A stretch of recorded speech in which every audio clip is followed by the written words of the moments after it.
شطرنج میں وزیر اور زندگی میں ضمیر اگر مر جائے تو سمجھو کھیل ختم۔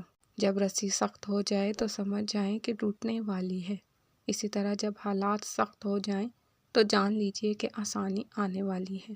بے شک ہر مشکل کے بعد آسانی ہے۔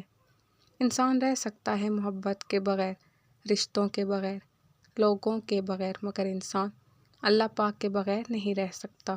روزے دار کی دعائیں مقدر سے جیت جانے کا ہنر رکھتی ہیں، کیونکہ رمضان میں اللہ تعالیٰ کا عرش پہلے آسمان پر آ جاتا ہے۔ سورہ توبہ میں بسم اللہ نہ لکھنے کی وجہ یہ تھی کہ بسم اللہ امان اور رحمت کے لیے ہے، اور سورہ توبہ نازل اس لیے ہوئی تھی امان اٹھائی جائے اور تلوار چلائی جائے۔ شیطان کی کمر توڑنے والی سخت چیز یہ ہے کہ کسی قبیلہ میں عالم پیدا ہو جائے۔ رسول اللہ صلی اللہ علیہ وآلہ وسلم نے ارشاد فرمایا، جو آدمی رات میں 20 آیتیں بھی پڑھ لے تو وہ غافل لوگوں میں نہ لکھا جائے گا۔